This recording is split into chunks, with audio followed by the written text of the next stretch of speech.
Thank you, Howard. Thanks, everybody, for being here today. I hope you learned something new in the presentation I'm going to share with you. As Howard said, I do work right now with the Pennsylvania Environmental Council. So the project I will be talking about is a project that PEC really helped to initiate, with support from the Water Department in a variety of ways. Now I'm going to search for my presentation. So this will be a case study, demonstration project in Delaware County.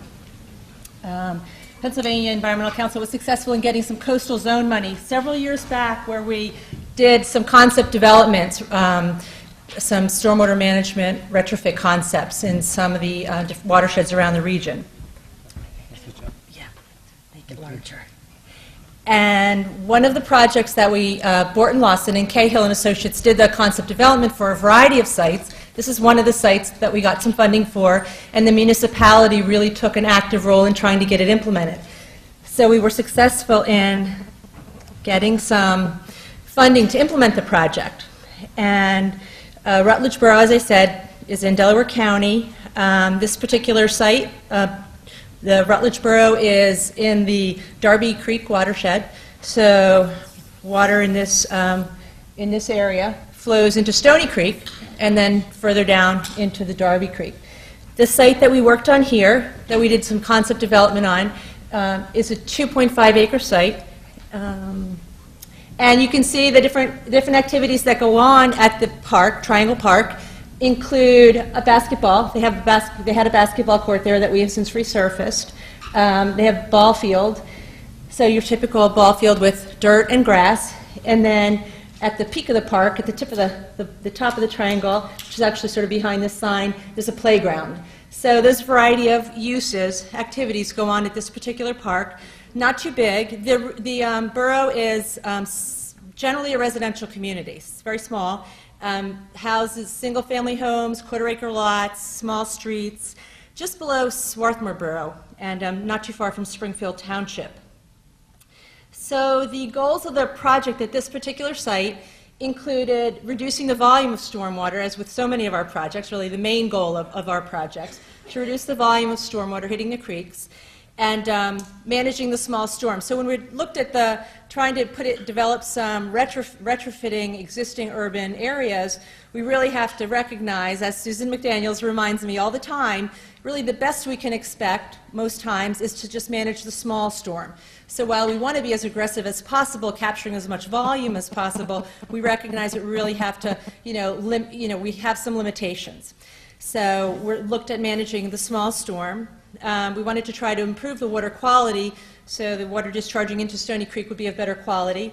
And there are also some persistent erosion problems in the park, so we wanted to work on controlling and eliminating those problems. Fortunate in that in this particular location, very level. We had level ground, so we really had a good situation to work with. We didn't have steep slopes, we didn't have slopes to deal with, and the park, shape of a triangle, is surrounded again. There are streets around the park, and then on the opposite side of the streets are houses. So the park was, a good distance from homes. And low part of the park is down here, where originally the concept was to put a rain garden down at the point of the park, at the low spot, and then include infiltration systems further up in the park. So the concept proposal was to resurface the basketball court, which needed resurfacing at the time, so the timing was good.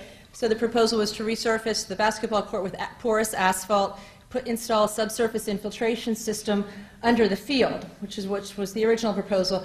We also were looking to try to develop a vegetated swale along the perimeter of the park, coming down Swarthmore Avenue, a little more limited in that particular project. So that particular aspect of the project didn't get incorporated into the final project. This is the concept, and we ultimately, let me just talk about the project feasibility. So once we had the concepts, in which we had some good input from variety of engineers, Susan McDaniels had some input into the concept, Borton Lawson, the borough decided to hire their borough engineer to do the design work. So Catania and Associates did the final design work for this project. And prior to doing that final design, we wanted to look at, the feasibility of those concepts. So we, understood the size of the drainage area. We assumed 30% impervious, so we could do some calculations on runoff. Again, I described the drainage area. There are no industrial development in this area. It's all residential, some streets and homes. We did soil testing. We weren't too thrilled with the results of the soil testing. I think further testing could have been done, but nonetheless, even with a kind of low permeability that the tests revealed, we still moved forward with the project. And then there were other constraints as well. I'm going to keep moving. So the implementation approach, the final projects that were part of the final design, and now some of them are implemented. The subsurface infiltration bed, we went forward with that. We went forward with the porous asphalt basketball court, as I mentioned, and they installed some new inlets to get more of the water off the field as well as off the road into the subsurface infiltration system.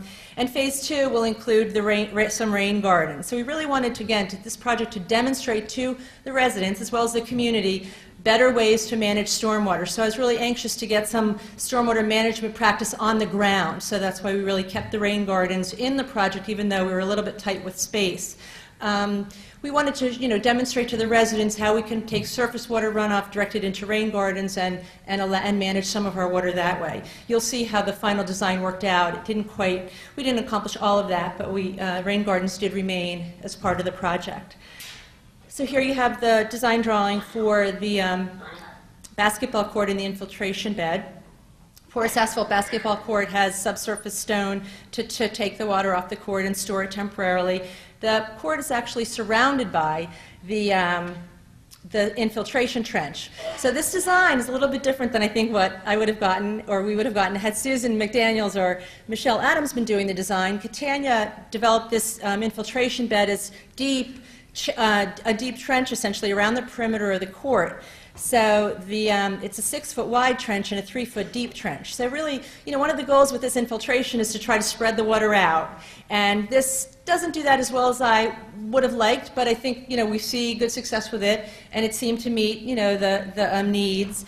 So they did do a deep trench around the perimeter of the court, put in perforated pipe and stone, and they lined the trench. So the borough bid the project out and got a contractor, just sort of the lowest bidder, to do the work. And I was out there on the site looking, monitoring things a bit, and I was pleased with the success and the work that the contractor did, even though they weren't sort of specially selected. I think we oftentimes feel like we need to find the best contractor that's done this work before. But I think that there's an increased awareness of some of these projects and concepts. So the contractor seemed to do a good job. So phase 1 was completed. That's the new basketball court, replaced the old basketball court, and that is porous asphalt. Doesn't look much different. It's actually in very good condition. While the ground was being restabilized following construction, we were concerned about dirt entering the court, getting onto the court, washing onto the court. So we had inlets actually are located around the grassy area. We put dirt bags or one of those trapping features in the inlets temporarily while the grass was revegetating, while the ground was revegetating, to prevent earth from getting into the inlets, which would then be conveyed into the infiltration structure. So we wanted to kind of prevent that during that ground stabilization process. Some other things about the final product here.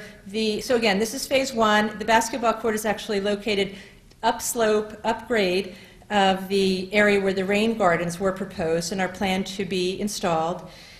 So I have the design drawing for the rain gardens. The concept here is to locate these 2 rain gardens immediately downslope of the infiltration trench. However, the rain gardens will really, once the rain gardens receive the water, and if they overflow, the water will enter an inlet, which will then flow into the infiltration trench. So it's not ideal, but we wanted to work around the various constraints. We really were anxious to get rain gardens both for beautification, for some vegetation in the park, for stormwater demonstration purposes.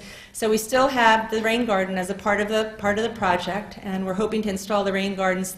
We are hoping to install them this fall. The bids came in at $35,000 for the 2 rain gardens, and we said we can't accept that, so we're going to rebid the project, and hopefully we'll get a better price in the spring. So we'll do the grading and the planting in the spring. The borough in this project really, borough supervisors, councilmen, had specific constraints, issues with the rain garden. They wanted it manicured, an appearance that were more manicured, not as natural. So in the center of the rain garden is actually a stone as opposed to vegetation. So we'll really kind of work through some of the plantings as we move forward, and certainly include native plantings in the basins, in the 2 rain garden cells. But it will be a little bit more manicured than a lot of the rain gardens. And that responsibility for maintaining it will, of course, be on the residents of the borough and also the public works, the street guy, the highwayman, they call him. You've all seen the cross-section of the rain garden. I'm going to keep moving along. Maintenance. Maintenance is critical. As you know, subsurface infiltration system is not visible. We have basins above ground that we can't maintain, so there's extra concern when you put your stormwater down below ground. It's not visible. So we really need to make sure everybody's educated. The highwayman has to be educated about how to maintain the basin. The residents, the park patrons have to understand that, really prevent litter from getting into the inlets, because the inlets convey water into the structure. So we really want to be very deliberate about making sure inlets are clean, streets are clean, kept as clean as possible, to limit the extent to which grit, sand, debris will get into the structure. Let's see. So the design did include pretreatment devices. There are some inlets as part of the inlet structure, so they'll trap some sediment, the heavy stuff that fall down to the bottom, and that can be cleaned out periodically. Another pretreatment device as part of this project is a snout, so a feature in the inlet which will allow, which will trap floatables, so oil and grease, any floating oil and grease, and other light material that might rise to the surface of the water in the inlet can be captured and held in that snout and then taken out. An oil grit separator is a treatment device that's used in a lot of our urban areas. The names are becoming increasingly specialized as the devices are becoming more specialized. But that treatment feature, I think, is important to consider when we're talking about green streets. We recognize streets are not the cleanest thing, so we want to make sure the water that gets into the ground is clean, although the ground does perform that cleansing process as well.